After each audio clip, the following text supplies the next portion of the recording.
Week in terms of China data, of course, we did manage that slight gain despite in the Shanghai Composite, despite that disastrous trade data out of China. It ended in the session up about 0.1%. We do have a bunch of data out this week as well. CPI and PPI, that is out tomorrow from China, and that'll be very interesting. That price data very much seemed to be a bit of a highlight of the week because consumer prices are rising and further tame inflation readings could leave the door open to more stimulatory measures, which of course the world is watching for closely. In the meantime, US markets, there you have it, the close there in red across the board. It was a pretty heavy loss to start the session off. We did pare back most of those losses and then sort of extend the losses again in the last hour of trade to be down about 0.6% for the Dow Jones, 1.1% for the S&P 500, and the Nasdaq down by about 1.3%. So let's take a look at how this might impact our market at home today. James Ordus from Shaw and Partners joining us now. James, good morning to you. I guess weak leads from Wall Street, from Europe as well, across the globe. How might this impact the SPY today? I know it's weaker by about 0.3% right now. Do you expect it to sustain losses today for the ASX?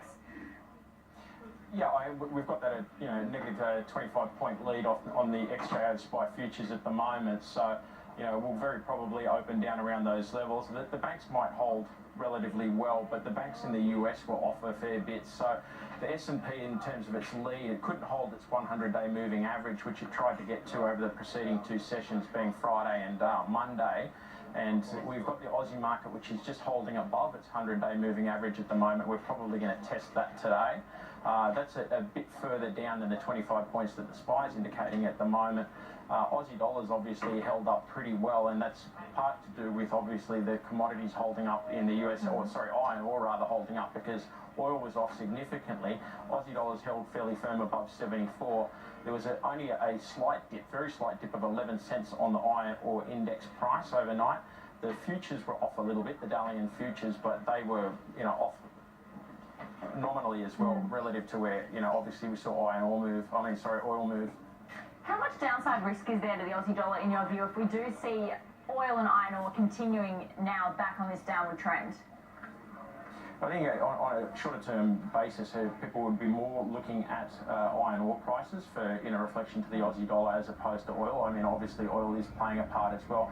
I think it's important to remember that even though we saw fairly significant moves overnight in the price of WTI and Brent, that both of those over the last 3 weeks preceding today are up, still up 13% for WTI into last night's move and 15% for Brent. So they've had significant moves to the upside. So a little bit of consolidation is very reasonable to expect that.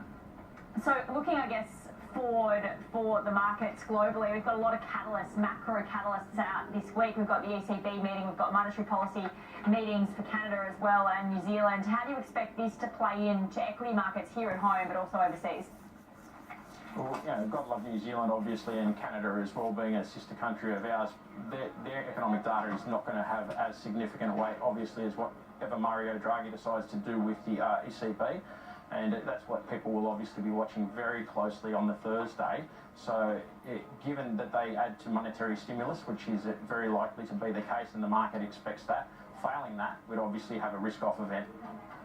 All right, but next week we've got the big Fed meeting as well, and I guess how much will US markets and then us follow suit? I guess in the lead up to that Fed meeting, will risk on come off a bit? I mean, yesterday we saw a slight pullback, but that has been very much seen globally to be just a bit of a reprieve after a solid February. Yeah, over the last 3 weeks, it's the bulls have been cheering very loudly in the global wave of euphoria, and it's just pulled back nominally over the last couple of sessions. So looking forward to what the US data is going to be in terms of what they're going to do with the FOMC. They're very unlikely to make any move as we'd expect. It's more going to come from the verbiage around what they're looking for in terms of the forward-looking situation. All right, James Ordus, appreciate your time. Thank you for joining us. No problem. Thanks. James Ordus there from Shaw and Partners with some opening calls, of course.